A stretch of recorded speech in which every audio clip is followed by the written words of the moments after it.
की बार बीजेपी ने रामकुमार गौतम को यहाँ पर उम्मीदवार बनाया है। क्या मानते हो कि आपका मुकाबला बीजेपी से होगा फिर किसी? व्यक्तिगत रूप से दादा गौतम का आशीर्वाद मेरे ऊपर है। नमस्कार। अब की बार स्पीतो विधानसभा की जब बात की जाए तो स्पीतो विधानसभा में कड़ा मुकाबला होने वाला है, जहां अब की बार कांग्रेस ने दोबारा फिर से पूर्व विधायक सुभाष गांगुली को मैदान में उतारा है। और जहां बात की जाए सुभाष गांगुली ने पिछली बार बच्चन सिंह आर्य जो बीजेपी के उम्मीदवार थे, उनको काफी बड़ी टक्कर देकर उनको बड़ी हार का सामना उनको दिखाया था, लेकिन अब की बार दोबारा फिर से उनको यहीं से सुभाष गांगुली को उम्मीदवार बना दिया है। कि आज उन्होंने नामांकन भी कर दिया है। और बात करते हैं कि अब किन चुनौतियों से अब की बार मुकाबला होगा और क्या नई जो बातें हैं और क्या नए उनके काम है वो लेकर जनता के बीच में जाएंगे। जी सबसे पहले नमस्कार। नमस्कार जी। अब की बार जी दोबारा फिर कांग्रेस ने आप पर विश्वास जताया जी, तो क्या 5 साल में वो काम नहीं हो पाया जो अब की बार दोबारा आप? जिस प्रकार से कांग्रेस पार्टी ने, कांग्रेस हाईकमान ने, चौधरी भूपेंद्र हुड्डा ने, दीपेंद्र हुड्डा ने, उदयभान जी ने और सोनिया गांधी, राहुल गांधी, प्रियंका गांधी, खड़गे जी ने मेरे ऊपर विश्वास जताया है, उनके विश्वास पर खरा उतरते हुए और आने वाली जो 8 तारीख है उसको सबसे पहले स्पीतो विधानसभा क्षेत्र को उनकी जोड़ी में डालने का काम करूंगा। जहाँ बात की जाए स्पीतो क्षेत्र की, तो स्पीतो क्षेत्र में जो लोगों का कहना है कि यहाँ पर सड़कों की अच्छी व्यवस्था नहीं रही है, पानी का भी यहाँ पर पीने की व्यवस्था नहीं है, तो क्या उन 5 साल में जो रहे उनको जी योजनाओं को सिरे चढ़ा जाएगा? बिल्कुल, जितनी चाहे वो शहर की बात हो, चाहे वो ग्रामीण क्षेत्र की बात हो, चाहे वो किसी भी कोई भी इस विधानसभा क्षेत्र की समस्या थी, उसको मैंने विधानसभा के प्लेटफॉर्म पर बहुत अच्छे ढंग से उठाया है। और ये मैं नहीं कहता, स्पीतो की जनता ये बात कहती है कि आज तक ऐसा कोई विधायक नहीं आया जिसने विधानसभा के अंदर हर समस्या को ना छुआ हो, हर समस्या को ना उठाया हो। लेकिन गूंगी बहरी सरकार जो भारतीय जनता पार्टी की सरकार थी, उसने तो स्पीतो विधानसभा क्षेत्र को इस हरियाणा के नक्शे से बाहर समझ के ही यहाँ पर किसी प्रकार का कोई विकास नहीं किया। और जब उन्होंने टिकटों का बंटवारा किया, उस टिकटों के बंटवारे में भी जब वो स्पीतो विधानसभा क्षेत्र की बारी आई, यहाँ के किसी स्थानीय व्यक्ति को टिकट ना दे के हमारे एक बाहरी व्यक्ति को, और जो 80 साल के बुजुर्ग हैं, उनको यहाँ बलि का बकरा बनाने का काम किया है। वो उन्होंने तो इस बात की आशा ही छोड़ी हुई है कि स्पीतो विधानसभा क्षेत्र से कभी बीजेपी का उम्मीदवार बनेगा।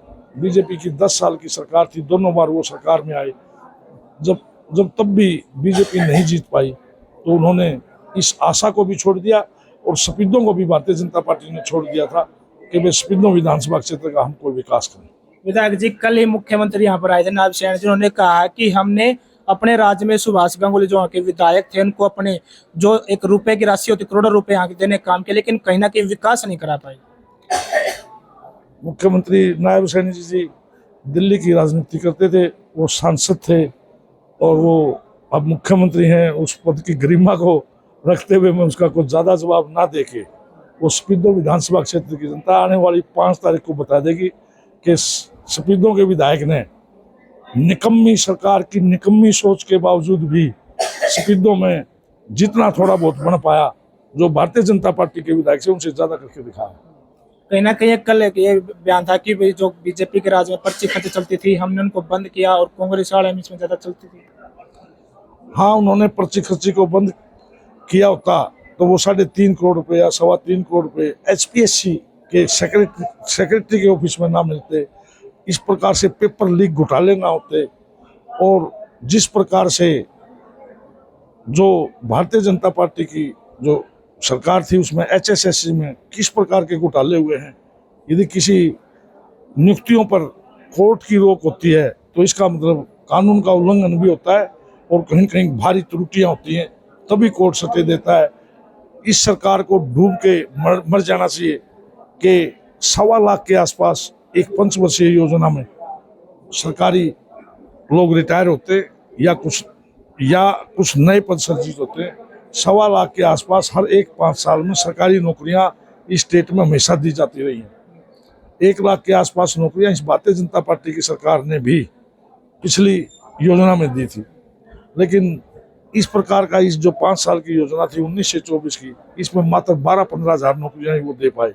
1.25 लाख, 1,10,000 का, 1 लाख का बैकलॉग वो छोड़ के ये सरकार उसको छोड़ के और अब ये अपने घर की तैयारी किए हुए हैं। विधायक जी, जहाँ बात की जाए कांग्रेस से और भी यहाँ पर जो प्रत्याशी थे वो भी अपने सीट को लेकर उनके अंदर बेचैनी थी कि उनको भी कहीं ना कहीं टिकट मिलेगी, लेकिन क्या मानते हो कि आपकी टिकट तो फाइनल हो चुकी है, अब जो दूसरे लोग नाराज हैं क्या उनको मनाया जाएगा या फिर वो भी इंडिपेंडेंट के लिए चलेगा? उन साथियों के जो फार्म भरवाए थे वो मैंने भरवाए थे मेरे समर्थन में। यहाँ कोई भी इस प्रकार का कोई वो नहीं था। तो उन्होंने मेरे से पूछा था कि हम भी फार्म भर दें। मैंने कहा तुम भी कांग्रेस के कार्यकर्ता हो, क्या पता मेरी टिकट की चूक हो जाए तो तुम जो अच्छे साथी हो तुम में से मिल जाए।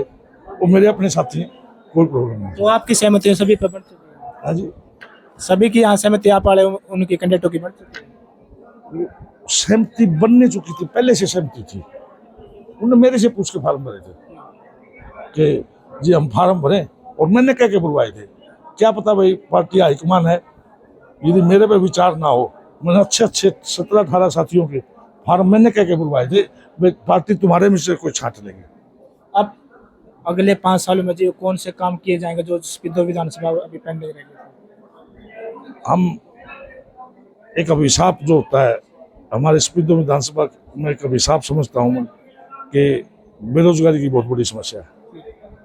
तो हमारी जो भविष्य के मुख्यमंत्री चौधरी भूपेंद्र सिंह हुड्डा, उनसे बातचीत भी हो चुकी है। जिन सफेदों के बीच में सफेदों विधानसभा क्षेत्र में एक IMT बनेगी, जहाँ ये दोनों नेशनल हाईवे जो ग्रीन हाईवे हैं इनकी क्रॉसिंग भी सफेदों में है, और वो IMT बनेगी, वो लाखों रोजगार देगी। और जो सफेदों विधानसभा क्षेत्र में बेरोजगारी नाम की चीज जड़ मूल से खत्म हो जाएगी। सबसे ज्यादा बात की जाए तो स्पीडो से ही जो युवा थे वो इजराइल के अंदर गए थे, जहाँ कहीं ना कहीं फंसने लगे थे। अकेला इजराइल क्यों, अमेरिका में भी डोंकी के थ्रू हमारे बहुत साथी जाते हैं। मेरा दिल बहुत दुखता है। तो उन्हीं के लिए मैं एक ऐसी व्यवस्था करूंगा कि उन्होंने कहीं जॉब के लिए विदेश ना जाना पड़े। विधायक जी, लास्ट क्वेश्चन ये है कि अब की बार बीजेपी ने रामकुमार गौतम को यहाँ पर उम्मीदवार बनाया है, क्या मानते हो कि आपका मुकाबला बीजेपी से होगा या फिर किसी? व्यक्तिगत रूप से दादा गौतम का आशीर्वाद मेरे ऊपर है।